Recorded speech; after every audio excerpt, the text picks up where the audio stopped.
I knew it, I had to go.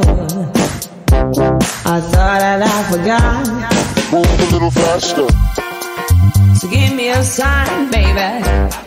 Bonjour à tous et à toutes, je vous souhaite la bienvenue dans ce 13e épisode du Podcastologue. C'est le podcast consacré à l'industrie du podcast, à ce qui s'y passe, aux innovations, au matériel et évidemment à celles et ceux qui en font ou qui souhaitent en faire.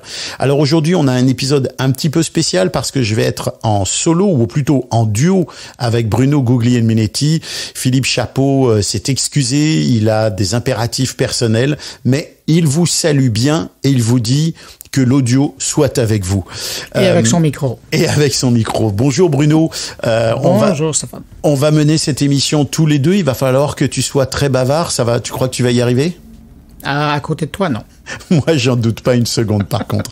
Le sujet de cette émission, on va quand même le conserver, même si on l'avait un peu dédié au fait que Philippe avait participé récemment aux rencontres du podcast et des thunes. Mais on va quand même le garder parce que je pense que c'est un sujet qui va intéresser du monde. C'est l'argent, la monétisation, la sponsorisation. T'es bien placé pour en parler. C'est un sujet que tu connais très très bien aussi. Mais je voudrais d'abord que tu nous présentes tes deux sujets de la semaine. Ouais. Écoute, grosse nouvelle pour les gens qui consomment ou qui créent du podcast et qui sont préoccupés par la qualité sonore. Il y a le format de Dolby Atmos qui maintenant est supporté, et cela c'est la grosse nouvelle, là, par Apple Podcast, Amazon et qui arrive aussi chez Audible. Et ça c'est une bonne nouvelle pour les gens qui veulent vraiment peiner, travailler fort et donner l'optimum là, pour les oreilles des gens qui nous écoutent. Et puis aussi, grosse nouvelle dans le monde de la podcastosphère, c'est Podcast Standard Project qui voit le jour. C'est une initiative de gens de l'industrie, principalement des Américains, qui ont décidé de créer une coalition pour arriver à militer pour un podcast libre. Alors, il y a différentes opérations qu'ils vont faire et puis on va en reparler. Oui, puis si j'ai bien compris, tu as réussi à avoir des informations en direct de l'organisation. Ah oui, comme on dit, exclusive. Exclusive, parfait. Avant de se lancer dans tout ça, je rappelle que on est tous les deux au micro et que tu es le producteur du balado Mon Carnet, qui est un balado qui se consacre à l'actualité, on peut dire quoi, au numérique, technologique, hein, c'est technologique. Ouais, je pense que c'est bien préparé. Technologique. Ouais, bon. Et puis pour ma part, je voudrais rappeler que on a notre partenaire Edisound qui assure la visibilité des podcasts via des players, et puis le partenariat avec BAM Music qui nous offre généreusement la musique qu'on utilise dans ce balado, mais dans les autres épisodes aussi de ce balado. Je sais pas si tu as eu l'occasion d'entendre la musique générique que j'ai mise sur le petit épisode supplémentaire qui va intervenir maintenant toutes les semaines, le Podcastologue Actu. J'ai été chercher une petite musique un peu rigolote, là, un peu originale. Ouais, je pensais qu'on t'entendrait chanter, mais bon. Non, pas encore. Non, okay. Je n'irai pas jusque-là. Alors, Bruno, avant qu'on parle de tes sujets, je voudrais qu'on parle de NPR. NPR, c'est cette organisation médiatique qui se définit elle-même comme à but non lucratif, qui a été fondée dans le but de créer un public plus informé. Eh bien, NPR qui rejoint quand même pas loin de 50 millions de personnes à travers la radio, le web et surtout ses podcasts très réputés. NPR fait face à des gros problèmes financiers et ils vont couper plusieurs podcasts, dont Invisibilia, le podcast qui était animé par Alix Spiegel. Alix Spiegel qui était d'ailleurs aux Journées Audio Radio-Canada il y a quelques jours. Donc NPR, comme beaucoup d'autres médias, fait face à beaucoup de problèmes financiers.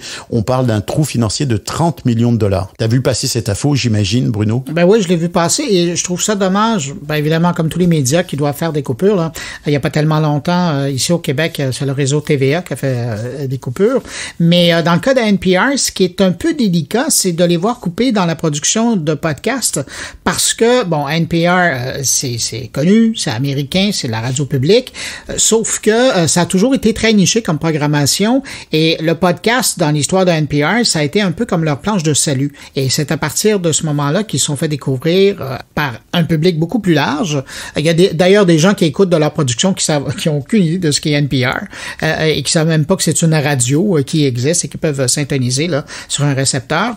Alors, de les voir couper dans la production de podcasts, je trouve ça dommage, mais bon, quand on a 30 millions millions à aller chercher.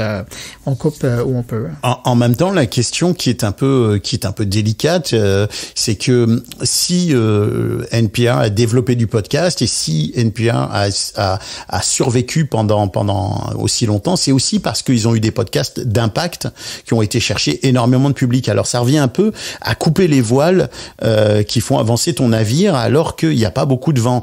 Donc c'est quand même une situation délicate et c'est drôle parce que ça me ramène à une autre actualité qui est un sondage que j'ai vu en Italie et notamment pour des quotidiens italiens et un quotidien italien dont la rédaction expliquait qu'ils se sont mis à faire du podcast et qu'ils se sont mis à faire du podcast fermé, c'est-à-dire du podcast payant parce que plusieurs de leurs journalistes sont des célébrités, sont des gens très connus et qu'ils ont été chercher du financement justement en faisant du podcast fermé avec ces célébrités, ces journalistes très réputés, très connus et que ça a été pour eux une planche de salut. Et d'ailleurs dans l'article du journal italien dont je parle d'ailleurs dans le podcastologue Actu, le petit épisode de 10 minutes, eh bien ils disent ni plus ni moins que le podcast pourrait être une planche de salut pour l'économie de l'Italie. Bon, évidemment les envolées toujours lyriques et l'enthousiasme italien, mais c'est quand même intéressant de voir ce type de nouvelles. Ceci dit, c'est vrai que dans le monde des médias, CNN, Vox Media, puis d'autres, Amazon, Google, Meta, n'arrêtent pas de licencier. C'est un problème qui est bien plus large que l'univers du média.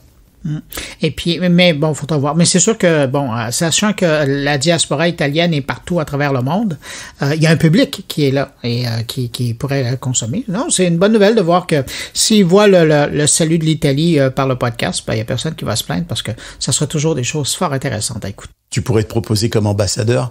Alors parle-nous un peu plus en détail de cette nouvelle là de Audible et du Dolby Atmos.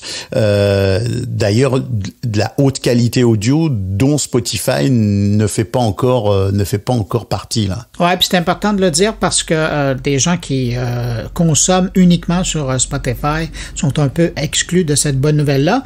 Mais donc c'est ça, c'est Audible qui a levé la main en disant, ben écoutez, à partir de maintenant, nous on offre la possibilité aux productions qui sont encodées dans avec la technologie Dolby Atmos, donc qui fait un partage de l'espace sonore, une spatialisation de l'audio. On propose donc d'offrir cette expérience auditive-là aux gens et donc de faire héberger leur podcast, leur production sonore sur notre plateforme. Faut dire que il y a déjà Apple Podcast qui, sans faire trop de bruit, a accueilli ce type de podcast-là. Même chose pour Amazon sur son service d'Amazon Music, là, où on retrouve des podcasts et où il est possible d'entendre de telles productions. Mais bon, c'est pas la grande majorité, mais d'ailleurs, dans le cas d'Audible, on annonce une quarantaine d'émissions qui sont produites avec cette approche technologique-là. Sauf que de savoir que maintenant, la plupart des grandes plateformes proposent l'hébergement pour ce type de production-là, c'est une bonne nouvelle.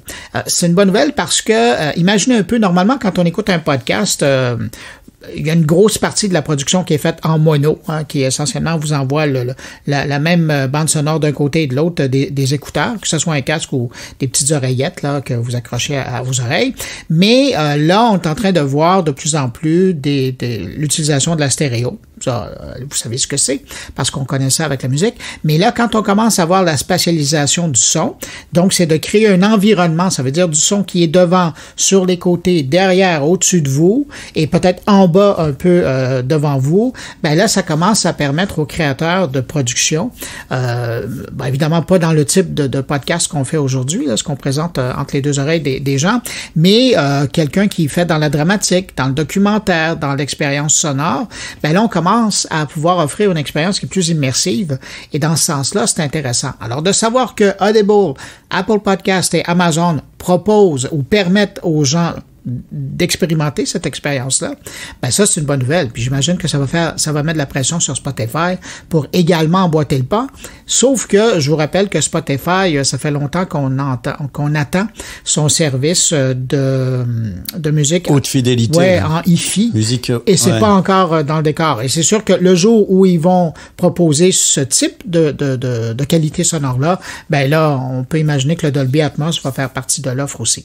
Mais pour les producteurs, c'est important de le savoir que ça existe, parce que ça veut dire que maintenant, vous pouvez prendre... c'est un peu comme l'équivalent en télé ou en cinéma, là, de dire, bon, ben maintenant, les diffuseurs diffusent en 4K, on peut tourner en 4K parce que la qualité va être reproduite à l'écran. Ben c'est la même chose pour le son. Ouais, alors évidemment, ça demande des moyens qui sont bien supérieurs à ceux d'un simple micro ou ce genre de choses. Ben, ça t'en prend 5 minimum. C'est ça, ça demande une prise de son beaucoup plus complexe. Et d'ailleurs, ça rapporte à un sujet que j'ai vu passer sur LinkedIn et dont je me suis dit, ouais, ça serait un sujet de discussion intéressant, c'est le fait que la prise de son, la façon dont on mène la prise de son, le nombre de micros qu'on utilise, comment on les positionne, etc. Tout ça participe à la créativité du projet et tout ça participe intimement à la réalisation. Tu sais, on a tendance souvent à penser que la réalisation, c'est la partie, une fois qu'on a pris le son, qu'est-ce qu'on fait, comment on organise la musique, les entrevues, si jamais on a du découpage d'entrevues, etc., etc. Mais la réalisation, ça commence là, ça commence à la question de quelle façon je vais aller chercher l'univers sonore dans lequel je veux immerger mon public.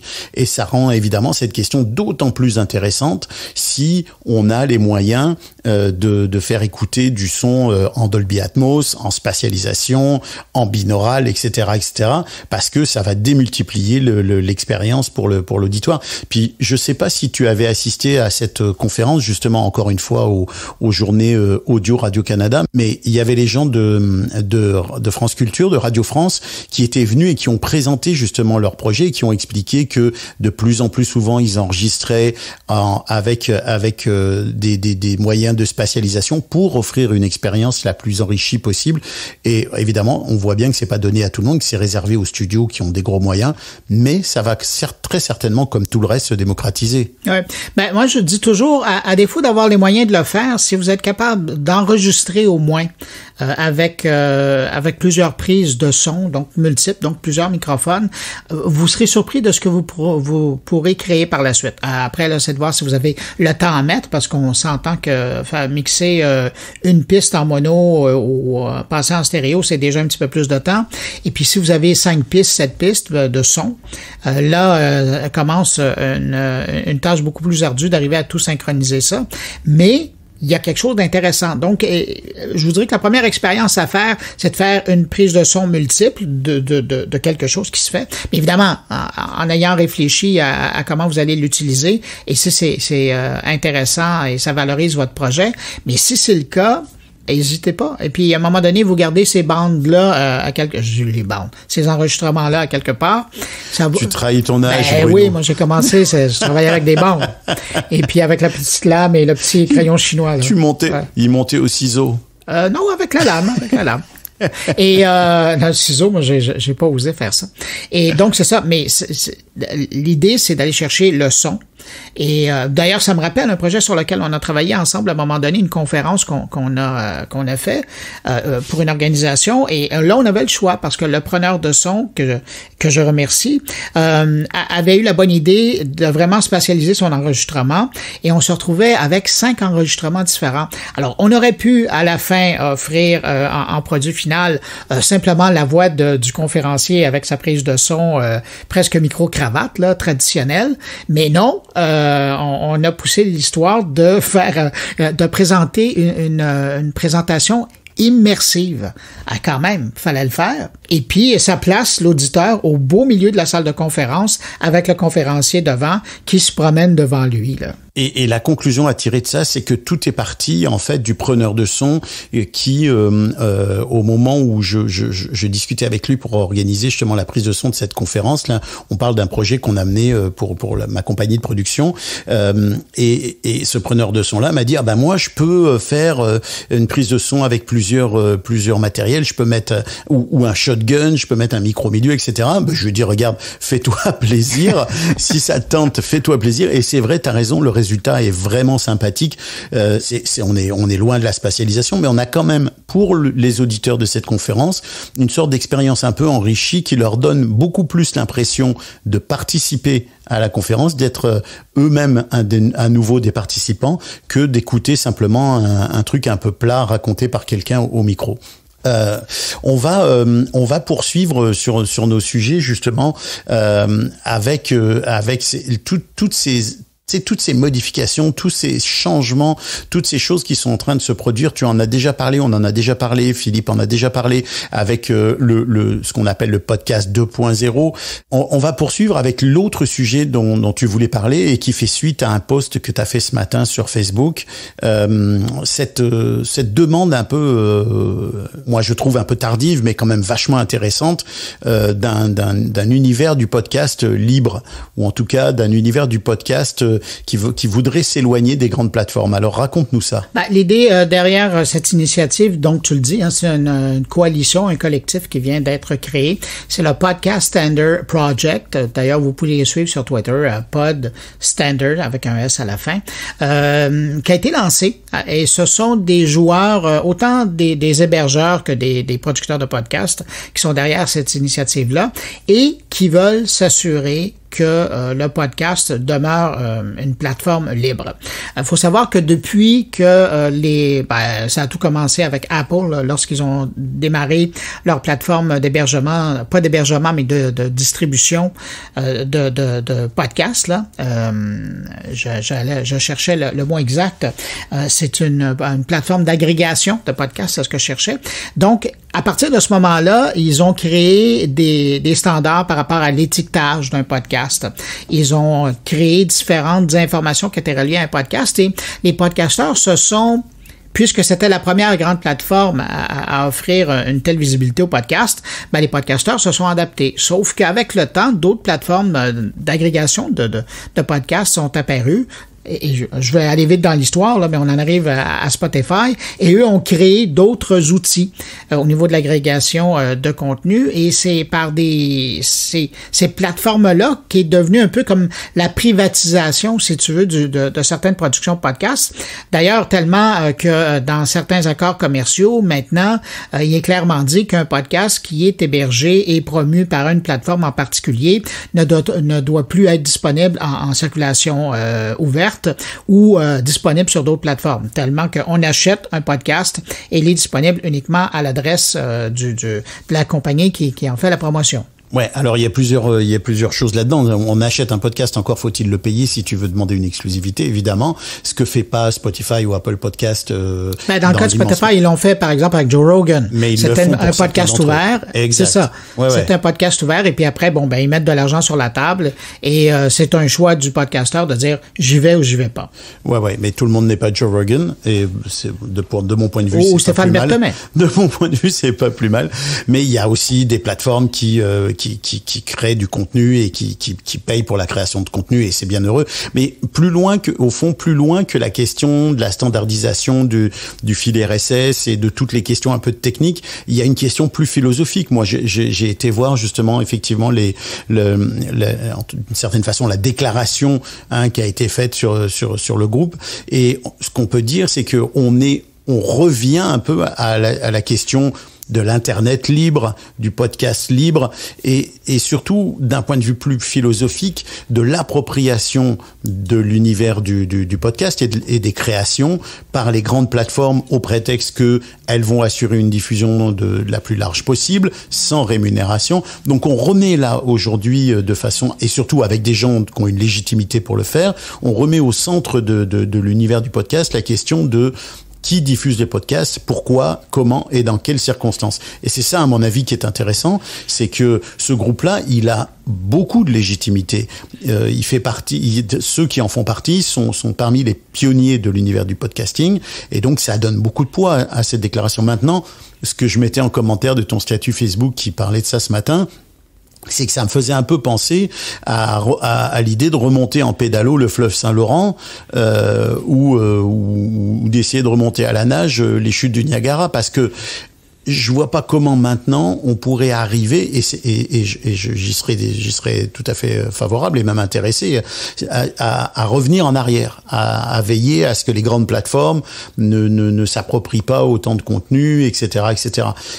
Je vois mal comment on peut faire rentrer, comme on dit au Québec, la pâte à dents dans le pot de dentifrice, là. Ou le génie dans la bouteille, ouais. Ou le génie, lui, il est censé rentrer, mais par contre, essaye de faire rentrer de la pâte à dents dans ton tube de dentifrice, ça va être un peu moins, mais tu sais, comment on peut faire ça? Aujourd'hui, ce qu'il réclame est vachement intéressant, puis c'est justifié, mais ça peut être fait. Ben, c'est ça, mais ça peut être fait, mais sous la pression de l'industrie. Il y a un parallèle qui est fait intéressant dans leur premier billet de blog de cette coalition-là, où on fait un parallèle avec le Web Standard Project à l'époque du web, là, en 1998. Donc, c'était environ 3 ans après le début du web commercial. Et là, à cette époque-là, on voyait, pour les plus jeunes et pour les plus vieux, ça sera des souvenirs, mais on voyait les Microsoft et les Netscape arriver, et ces gens-là avaient des standards que eux avaient décidé avec leur furteur en disant, vous allez devoir écrire votre page web de cette façon-là pour qu'on puisse bien la présenter sur votre furteur et que les gens la trouvent jolie et efficace. Alors, l'idée, de faire un parallèle avec ça, c'est que, justement, les grandes plateformes qui font l'agrégation de podcasts, eux, ont décidé qu'ils allaient fonctionner de telle ou telle façon. Que ce soit pour le placement de la publicité, que ce soit pour l'indexation, que ce soit pour la distribution des podcasts qui utilisent le fil RSS, là, qui est une ligne de code essentiellement qui donne l'ADN de votre production. Et donc, ils sont en train de faire un parallèle en disant si on a été capable, si l'industrie du web a été capable de le faire 3 ans après l'engouement du web commercial, il n'est pas trop tard pour que les gens qui sont au cœur de l'industrie du podcast, donc les créateurs et les plus petits hébergeurs, même si c'est dans les gros joueurs, là, se disent, nous, comme on est au cœur de cette industrie-là, on veut aussi avoir notre mot à dire, et ça commence par le respect de standards de base qui devraient être respectés par tous les agrégateurs de podcasts. Alors ça va, mais il va être intéressant parce que là, l'information vient de sortir, ce projet-là vient de sortir, et puis les revendications commencent à être émises, hein, elles sont pas toutes sorties, là. Il y a des groupes de discussion là, qui existent sur GitHub, et on invite d'ailleurs les gens qui font du podcast à aller les rejoindre, cette communauté-là de PodStandard. Essentiellement anglophone et américaine. Oui, tout à fait. On s'entend, là. On s'entend. Il y a quelques Britanniques, là, mais... Bruno, ça soulève une interrogation chez moi sous forme de 2 questions. La première, c'est de dire, je comprends bien qu'il y a 2 sujets. Le premier sujet, c'est la question de la normalisation ou de l'appropriation par les grandes compagnies, les grands hébergeurs, diffuseurs, etc., de la façon dont on traite le fil RSS, de la façon dont on le code. Ça, c'est le premier sujet. Mais le deuxième sujet, qui moi me semble plus large, plus philosophique, plus d'une portée vraiment importante pour tout un chacun, c'est aussi celle de l'appropriation des contenus par ces plateformes-là, et parce que les 2 sont liés, c'est-à-dire que si chacun est capable de gérer ou d'apporter des plugins ou d'apporter des modifications au flux RSS, chacun va être capable de mettre en place de la monétisation, de mettre en place sa propre diffusion, etc. Donc cette deuxième portion qui est de dire, est-ce que on peut encore échapper à la grande mécanique qui s'est mise en place, qui est celle de la diffusion par Spotify, Apple Podcast et autres, qui représentent en gros, si je me trompe pas, environ 80% des écoutes quand même, et d'aller vers des solutions plus personnalisées, plus individualisées, et donc qui vont rapporter de l'argent aux créateurs et aux créatrices? Est-ce que ça c'est possible? Ça c'est possible. C'est là que ça m'interpelle. Oui, ben ça c'est possible quand le créateur ou la créatrice décide de rapatrier tout son écosystème chez lui. C'est-à-dire qu'il va choisir un hébergeur à partir qui va lui permettre et là, puis il y a des hébergeurs qui font partie de cette coalition-là, mais qui va lui permettre de gérer de A à Z de son expérience. Puis quand va venir le temps de faire du financement, ça sera plus de l'ordre du sociofinancement et on va utiliser des outils comme Patreon, par exemple, pour permettre de s'assurer d'avoir le financement direct et pas de passer par les systèmes mis en place qui sont quand même pratiques. Là, je pense à Apple Podcast qui permet maintenant de monétiser en créant des chaînes et en offrant des versions payantes et d'autres gratuites. Mais sauf qu'au passage, ils viennent chercher un pactole. Tandis que quand tu es sur Patreon, ben déjà, la part est plus large là aux créateurs. Ouais, mais c'est quand même un casse-tête parce que tu as le choix entre être écouté par un public très large, parce que ces plateformes-là, elles ont une portée qui est inégalable, évidemment, pour tout un chacun. Donc, tu as le choix d'être écouté par un public très large et de quasiment pas être rémunéré, à moins de trouver un système de rémunération tiers qui vient justement récompenser les écoutes que tu peux avoir via ces plateformes-là, ou te faire héberger via un paywall, derrière un mur payant, mais qui va limiter énormément ta portée, parce que il faut pas se mentir, quelqu'un qui a des centaines de milliers d'écoutes, s'il passe derrière un système payant, il va tomber à 10, 20, 30, 50 fois moins d'écoutes. Et il y a même eu des mouvements, j'ai même vu des réactions sur les réseaux sociaux de gens qui disent « Ah, c'est pas normal, maintenant ils me demandent de payer pour une émission, je vois pas pourquoi je paierais pour écouter une émission sur Internet, l'Internet c'est gratuit. » Donc il y a tous ces enjeux, il y a toutes ces questions de l'Internet gratuit, d'ailleurs, qui rejoint les préoccupations de ce groupe-là, mais qui en même temps sont un piège dans lequel on est tombé nous-mêmes, c'est-à-dire de dire, ah bah, si c'est gratuit, c'est que il y a pas besoin de payer les créateurs et les créatrices. Mais, je veux dire, les créateurs et les créatrices de contenu audio, au même titre que les peintres, les musiciens et les autres, ont droit à être payés pour leur création. Donc, c'est vraiment moi, ça me semble quasiment inextricable, ce sujet-là, pour l'instant. Mais tu vois, ce qui est intéressant quand tu regardes le code des gens qui sont dans le podcast par rapport à ceux qui sont dans la vidéo, c'est qu'il y a quand même un espoir. Parce que quand tu fais de la vidéo, essentiellement, tu es un YouTuber. Aujourd'hui, tu peux être un TikToker, là, ou sur Instagram, c'est plus court, là. Mais les YouTubers ont eu à vivre ça toute leur vie. Hein. Depuis le début, si tu fais de la vidéo, ben fallait que tu sois sur YouTube. Là, ils ont trouvé des niches avec Twitch, ils ont trouvé des niches avec TikTok, mais ça reste quand même que tu es pris avec une grosse infrastructure. Ça te prend un hébergeur qui est à la fois aussi un diffuseur et au passage, il vient te chercher de l'argent. Tandis que dans le domaine du podcast, si tu veux, tu pourrais avoir un serveur chez toi qui serait branché à l'Internet et avec un fil RSS que tu aurais fait à la main, toi-même, que tu aurais programmé, et chaque fois que quelqu'un veut écouter ton podcast, il viendrait le chercher sur ton serveur à toi. Sauf que ultimement, et tu ramenais la question à ça, c'est la découvrabilité de ton podcast. C'est sûr que si tu es une hyper vedette connue ou par Internet ou par les médias traditionnels et que tu dis, ben écoutez, je lance mon podcast, que ceux qui m'aiment me suivent, ben c'est sûr que ces gens-là auront plus de chances que monsieur ou madame tout le monde qui a jamais apparu nulle part décide de se lancer dans un podcast hyper pertinent avec un sujet très niché, mais encore, il faut qu'il y ait la rencontre du public, de l'auditoire et du créateur, et c'est là où c'est difficile. Alors là, à un moment donné, il faut décider, il faut prioriser ce qu'on veut. Est-ce qu'on veut créer pour créer ou est-ce qu'on veut créer pour que ça soit entendu? Et si c'est le cas, ben il y a des plateformes qui sont là et qui s'enrichissent à le faire. Mais la solution, elle est peut-être hybride, c'est-à-dire de continuer à bénéficier de la visibilité des plateformes et de trouver des moyens tiers de plus en plus simples pour insérer justement de la publicité, soit l'insertion dynamique ou autre au sein. Et ça, les hébergeurs travaillent fort là-dessus. On voit bien Acast, Ocha font des efforts, ils ajoutent des régies, ils avancent sur des solutions. Oui, ou sinon, si on veut pas fonctionner avec ces plateformes-là parce qu'on veut pas qu'ils prennent de l'argent sur nos transactions. Il y a d'autres façons d'arriver. Dans mon cas, avec mon carnet, moi, j'y vais avec de la commandite. L'entreprise qui est commanditaire de mon podcast, elle est là et je mentionne qu'elle est là au début, dans le milieu. Souvent, il y a une apparition du commanditaire, puis à la fin, je les remercie. Puis il y a de la visibilité dans mes publications. Alors, ça, c'est une façon je dirais pas de déjouer la machine, mais c'est une façon d'avoir du financement. Donc, que ça soit du placement publicitaire traditionnel, mais sur les podcasts, ou que ça soit de la commandite, ou on peut aussi trouver des façons sans nécessairement devoir faire payer l'auditeur qui, lui, espère la gratuité. La solution, moi, j'ai l'impression que c'est encore d'être dans des champs alternatifs. Hein.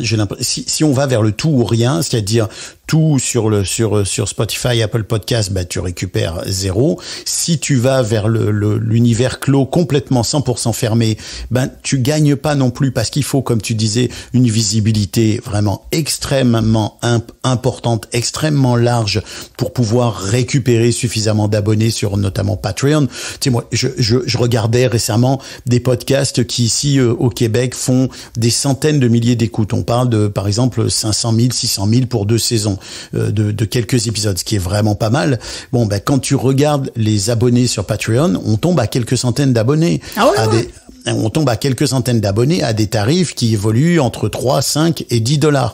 Donc, au fond, le ratio, il est vraiment difficile, tu vois. Mais donc, en partant, il n'y a jamais plus que 10% de ton auditoire, et ça, c'est généreux, là. Il n'y a jamais plus que 10% de ton auditoire qui est prêt à payer pour ce que tu mets. Et dans les faits, ça, c'est le chiffre général, là. Moi, je ramènerais ça probablement plus à 5%, pour la majorité. Évidemment, il y aura toujours des cas exceptionnels, là, mais c'est pour ça, il faut se préparer psychologiquement. Si vous décidez de lancer un podcast et de le monétiser en passant par Patreon, à moins d'être une super vedette et d'offrir des exclusivités. Un peu l'exemple québécois, c'est l'humoriste Mike Ward, qui, lui, a vraiment trouvé sa niche et roule là-dedans. Puis la dernière fois que j'avais regardé, il y avait 6000 personnes qui finançaient mon Dieu, c'était 6 ou 7 $ par mois, là. Donc, les sous rentraient. Mais c'est juste qu'à un moment donné, mais il n'est pas millionnaire non plus. Il n'est pas millionnaire non plus parce que si tu dis qu'il a 6000 abonnés Patreon, ça fait un moment là. À $10. Mais mettons qu'il ramasse $10,000 par mois, il faut quand même qu'il paye sa production, il faut quand même qu'il paye son ingénieur, il faut quand même qu'il paye ses techniciens, son réalisateur, etc., etc. Au final, ça fait un budget qui est confortable, mais sur lequel tu peux pas t'amuser à aller jouer non plus là. Tu peux pas faire des folies avec ça. Et ça, c'est bon de le rappeler parce que c'est vrai qu'on dit souvent je vais utiliser un Patreon ou je vais faire une formule payante. Oui, mais attention parce que encore aujourd'hui, c'est très très difficile. Et moi, j'ai l'impression que la formule hybride, encore une fois, être très visible, aller utiliser la visibilité des plateformes comme Spotify, Apple Podcast et les autres, et trouver des solutions comme tu le disais, des solutions intermédiaires, des tiers qui vont venir valoriser ton contenu ou qui vont l'aider. Tu vois, dans le cas du podcastologue, Eddie Sound, qui est le partenaire du podcast, il place le podcast sur des sites web pour qu'on soit plus écouté, pour que on rejoigne plus de public. Et c'est une formule gagnant-gagnant. Moi, je suis très content de pouvoir faire écouter le podcast. On le produit à nos frais, mais il reste que de l'autre côté, on a un partenaire qui pousse et qui nous assure plus de visibilité. C'est ce genre d'entente-là qui vaut le coup parce qu'on les fait de façon à correspondre exactement aux besoins qu'on a. Mais pour pour un kidam comme moi qui voudrait utiliser le service de cette entreprise-là, là, il faut que j'investisse de l'argent pour avoir de la visibilité. Ce qui est intéressant parce que ça aide la découvrabilité, mais c'est un investissement à faire et ça, c'est dans la grande famille de la publicité. Là. C'est sûr que, de toute façon, pour faire découvrir ton podcast, tu vas devoir payer d'une façon ou d'une autre. Oui, parce qu'organique, c'est beau, mais c'est pas ce qui est plus ça aussi, on pourra en reparler un jour de la façon dont on peut publiciser, faire connaître son podcast, mais c'est extrêmement difficile. Toujours sur le sujet de la monétisation, de l'argent et des revenus qui peuvent venir dans l'univers du podcast, je regardais une étude qui était menée par une compagnie qui s'appelle Magellan Artificial Intelligence, qui est une entreprise américaine, donc à ne pas confondre avec Magellan, la compagnie française ou européenne. Ça, c'est une compagnie qui analyse des publicités en host reading, donc des publicités lues par les autres, par les animateurs. Et eux, ils analysent plus de 30 000 podcasts, donc c'est quand même un travail sérieux. Et ils ont mené une étude récente qui démontre une très très forte augmentation de la publicité sur le marché américain.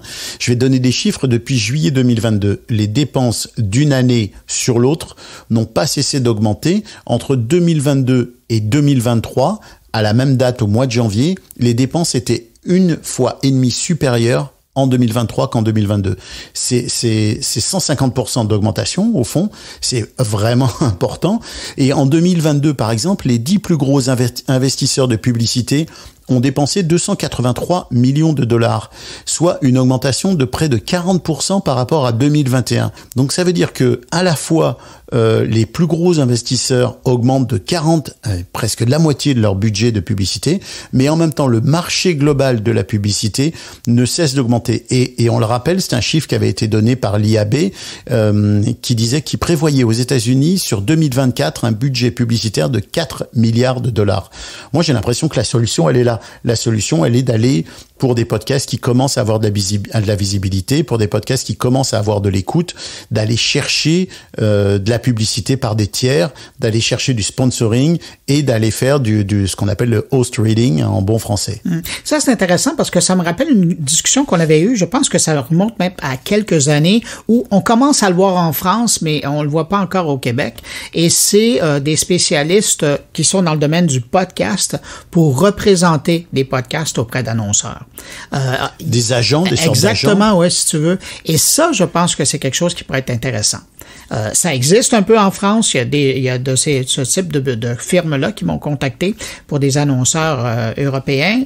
Mais au Québec, au Canada même en général, on commence. Ils sont rares. Tu sais, on avait parlé avec Andréane qui avait eu ce type de projet-là. Je lui ai pas reparlé depuis un moment, mais ça serait intéressant de faire un suivi avec elle. Elle avait un peu le projet de monter une sorte d'agence justement. Et c'est vrai que c'est ce que font certaines régies. Il y a deux façons finalement d'obtenir du financement pour ton podcast. Soit avoir un podcast qui a une très très grande portée, qui suffit à lui-même pour aller attirer un annonceur, soit de rejoindre un groupe de podcasts, un portefeuille finalement, qui va collectivement se partager une enveloppe de publicité qui va être donnée par un annonceur.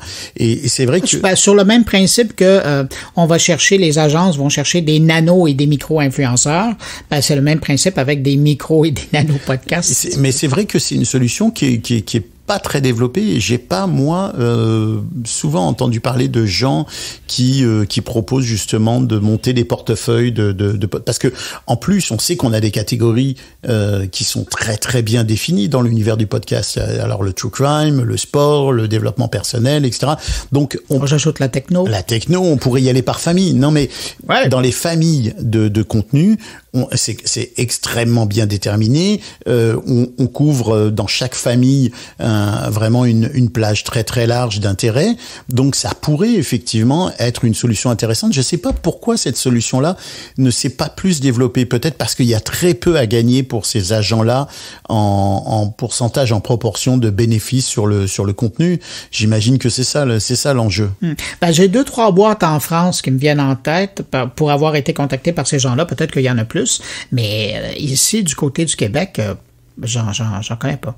À un moment donné, je sais que de Toronto, il y avait quelqu'un qui m'avait contacté, qui était une boîte canadienne, là, mais au Québec, j'en vois pas encore. Puis effectivement, je pense que parmi les gens qui nous écoutent, là, s'il y a quelque chose d'intéressant, sachant que le podcast est encore en émergence, il y a quelque chose d'intéressant. Puis par rapport à la valeur, moi j'ai l'impression que si on va chercher des centaines de mille à la fin de l'année, peut-être même 1 million ou 2 en placement publicitaire pour un groupe de podcasts qu'on représente, je pense que là, l'agent peut aller chercher quelque chose d'intéressant. Là.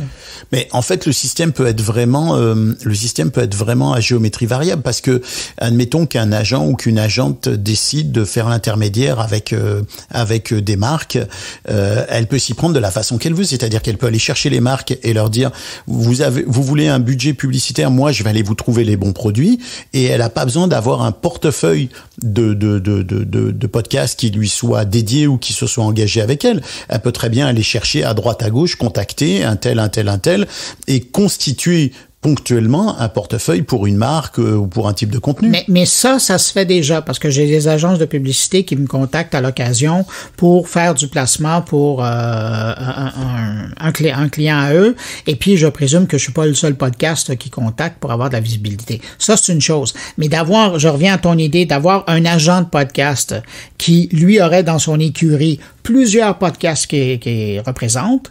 Alors, dépendamment, si l'annonceur cherche uniquement des paires d'oreilles, ça va. Après, s'il veut dans des publics plus nichés, ben, à l'intérieur de son catalogue, de son écurie de podcasts, probablement qu'il pourrait prioriser un ou l'autre. Moi, j'ai l'impression que l'enjeu dans cette deuxième option, là, dans cette option de je suis agent de podcasteurs et podcasteuses, ouais. J'ai l'impression que le problème dans cette option-là, c'est que une fois que tu as placé ton contenu, tu vois, une fois que tu as fait le lien entre un podcast et un annonceur, ben c'est fini. Tu peux pas les proposer 2 annonceurs à 2 podcasts, et souvent les annonceurs veulent s'engager pour une campagne qui dure au moins 6 mois ou 1 an, et pas s'engager sur le court terme. Donc au final, j'ai l'impression qu'une fois que t'as placé tous tes podcasteurs et podcasteuses auprès d'annonceurs, ben il va falloir te renouveler, et c'est là que ça devient compliqué peut-être, tu vois. Ouais, sauf que si t'en as une quinzaine, une vingtaine de podcasts que tu représentes, et je sais pas à quoi peuvent ressembler les ententes annuelles avec les marques que tu vas chercher, mais à un moment donné, avec 15-20 contrats, si tu vas chercher un 35, 40, 45% sur le contrat, ça commence à être intéressant. Oui, c'est sûr que ça peut être intéressant. Alors, c'est une question qu'on lance. Tiens, moi, je serais curieux de savoir si il y a quelqu'un... Parmi les gens qui nous écoutent. Exact, il y a quelqu'un qui nous écoute. C'est sûr qu'il y a quelqu'un qui nous écoute.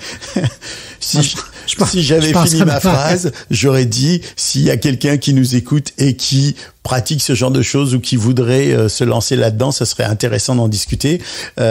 Qu'est-ce que tu penses, un autre point, un autre sujet qu'on voit souvent émerger dans la question du financement?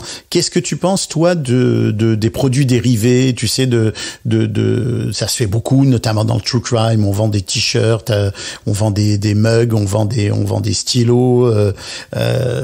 Est-ce que tu penses que c'est, comme on dit au Québec, une bébelle, c'est-à-dire finalement quelque chose qui est très, très, très accessoire, ou ça peut être une avenue réelle pour un podcast qui fonctionne bien? Ben, c'est sûr qu'à première, si je pouvais avoir un petit Bubblehead avec ta tête dessus, j'avoue que ça, je serais peut-être tenté de l'acheter. Tu l'achèterais? Oui, tout à fait. Tu achèterais un petit podcastologue avec la tête qui bouge, là? Ah oui, puis je le mettrais sur ma voiture, et puis en roulant, je penserais au podcastologue. Tu crois que je pourrais arrondir mes fins de mois avec ça? Sérieusement, je pense pas. Mais ça me semble pas une option très sérieuse. Au moins pour tes fans, ça serait intéressant. Non, mais c'est sûr que ça passe. J'en vendrais peut-être 3-4. Oh, facilement. Mais donc ça, c'est du domaine du merchandising. Et là, mais encore là, quand on va dans ce domaine-là, de vendre des accessoires qui sont liés avec notre production, on va aller toucher seulement un fin pourcentage de notre auditoire, parce que c'est pas tout le monde qui va être prêt à s'identifier, par exemple, au podcastologue ou d'avoir la petite tête qui bouge de Stéphane Berton. Ou de Bruno. Sur sa voiture. Peut-être que j'aurai plus de succès avec vos 2 petites têtes qui bougent. On verra ça. Je vais étudier la question. Je vais voir combien ça coûte. Ah, mais ça, faut prendre une licence, ça pourrait coûter cher. Ah oui, c'est vrai, il faut que je vous demande l'autorisation. Je peux prendre votre voix avec une intelligence artificielle, mais pas votre visage. Exactement. Avec un petit Bubblehead. Ouais. Dernière option, là, si on veut, et ça, c'est quand même la voie royale, là. Si on veut récupérer des sous avec son podcast, c'est soit en faire un livre, soit en faire une série télé, un film, etc., etc. Je lisais récemment un article à ce sujet-là qui était super intéressant, qui disait que évidemment c'était la télé regardait de plus en plus souvent vers le podcast pour plusieurs raisons. D'abord parce que une fois qu'un podcast a réussi, il a démontré la capacité de l'histoire à fonctionner, et donc ça rassure les producteurs. Un producteur, lui, ce qu'il veut, c'est produire sans risque. Donc ça correspond bien à la philosophie. Mais l'autre point, c'est aussi que on voit maintenant dans l'univers du podcast, et surtout dans le podcast documentaire ou dans les fictions, que la question de l'écriture, la question de la scénarisation est de plus en plus importante et de plus en plus traitée de façon sérieuse, et que donc ça rassure aussi les diffuseurs, les producteurs, et que si tu as un podcast qui est très bien scénarisé, qui est très bien écrit, bah tu as des chances quand même d'intéresser des compagnies de production. Alors ça c'est la voie royale là. On s'entend que ici au Québec c'est encore très limité. Là j'ai vu qu'il y avait, je sais pas si tu as vu ce podcast là, c'est un podcast de Radio-Canada qui fait l'objet d'une adaptation télé. Est-ce que c'est Histoire à dormir debout ou quelque chose comme ça? Il y en a en France, il y en a beaucoup aux États-Unis. Mais il n'y a pas encore, tu vois, il n'y a pas encore un réel marché. Là, ce qu'il faudrait peut-être, c'est que finalement, les festivals de films, les festivals de documentaires télé, les festivals télé et cinéma intègrent justement le podcast à leur discussion. Ça pourrait être une solution. Mais tu vois, ça, je trouve ça intéressant. Par exemple, le MIP qui se tient à Cannes, qui est le marché de la télé, ça pourrait être intéressant, effectivement, qu'ils aient une section pour les podcasts, et les plus prometteurs peuvent être présents et vendre des concepts à des producteurs télé. Ce serait le meilleur endroit pour le faire. Ah, ce serait cool. En même temps, je me rappelle que les Hot Dogs à Toronto... Oui, le font un peu. Ouais. Le font un peu. Les Hot Dogs à Toronto, qui est un rendez-vous documentaire essentiellement anglophone, puisqu'il est à Toronto, font une petite place au podcast, mais c'est une place qui est un peu bizarre, c'est-à-dire que oui on parle de podcast documentaire, mais on en parle rapidement. Alors le podcast francophone encore moins. Moi j'ai eu la chance d'y aller il y a 2 ou 3 ans, non plus que ça, peut-être 3 ans. C'est après ton prix de New York là. Après avoir reçu le New York Radio Festival, peut-être que c'est ça effectivement qui les avait conduits à s'intéresser à mon travail. Moi, je suis persuadé. Mais de fait, on sent pas vraiment de connexion, tu vois, entre ces marchés-là. Et t'as raison, quelque chose comme le MIP, qui est vraiment un salon de l'offre et de la demande de contenu télévisé, ça serait chouette d'avoir une ouverture pour des créateurs qui puissent venir faire du pitch. Je sais que XN, qui est ici une organisation qui est dédiée au numérique, à l'univers numérique, assure un festival à La Rochelle, en France, où il y a des créateurs de documentaires et des créatrices de documentaires, dont des gens du podcast qui se rendent pour discuter justement avec des producteurs. Je pense que ça c'est une formule, et ce serait peut-être même une formule qu'on pourrait essayer de pousser avec des meet-up télé podcasting sur des, parce que j'ai l'impression que les deux univers pourraient très bien se retrouver. C'est-à-dire que la télé qui est quand même très conventionnelle, la production cinéma qui est quand même dans des contraintes lourdes, a besoin de s'enrichir avec des gens qui ont une imagination qui, elle, s'appuie sur une façon de faire qui est très fluide, qui est très souple et qui est beaucoup plus, d'une certaine façon, imaginative. Donc les deux, peut-être, pourraient se rencontrer, ça serait pas inintéressant. Bruno, tu vas faire jouer tes contacts? Mais ce que je trouve intéressant dans ce que tu amènes, c'est de voir comment, jusqu'à maintenant, c'est beaucoup la télé qui se dit comment on pourrait faire un spin-off en podcast, mais l'inverse est pas quelque chose d'encore naturel. Alors, il y aurait quelque chose à préparer. Mais l'autre truc qui me vient en tête, c'est que, tu sais, il y a certains types de podcasts qui vont tellement bien dans la commercialisation, par exemple, en faisant une version télé, que ce soit un documentaire, que ce soit une série. Mais de l'autre côté, de plus en plus, et ça c'est grâce à l'intelligence artificielle, il y a des formules de podcasts qui peuvent maintenant avoir de l'espoir de vivre autrement. Et je pense aux livres. Et tu l'as mentionné tout à l'heure, mais t'as tourné rapidement à la télé. Je pense par exemple à des podcasts où on rencontre des gens. Aujourd'hui, en utilisant des outils qui sont disponibles sur Internet pour faire de la transcription, ça devient très facile pour quelqu'un d'envoyer le fichier sonore de son entrevue et de faire une transcription de la rencontre. Évidemment, par la suite, de repasser pour nettoyer le texte, là.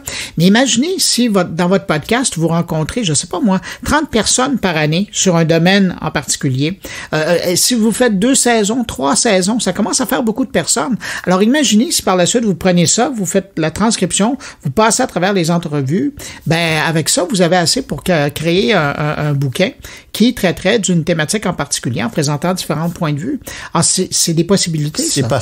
C'est pas fou, mais par contre, j'attire l'attention de notre auditoire sur un point essentiel qui est de bien prévenir les gens que les entrevues vont servir à plusieurs usages parce que il y a eu récemment quelques polémiques sur des gens qui ont donné des entrevues dans des podcasts, qui se sont livrés sur des histoires très personnelles et qui ont appris après que finalement ça allait faire l'objet d'un livre. Et ces personnes-là, à juste titre, se sont étonnées en disant attendez, moi j'ai donné une entrevue dans le cadre d'un podcast, c'était un cadre particulier, c'était un contexte particulier, je faisais confiance en particulier à l'intervieweur ou l'intervieweuse, mais me retrouver dans une série de témoignages sur un livre, je suis pas sûr que je sois très à l'aise avec ça. Donc alors imaginez leur gueule quand ça va devenir une télésérie. Non mais c'est important et ça nous ramène à un élément qui semble un peu accessoire, la question de faire signer des autorisations quand on fait des entrevues, etc.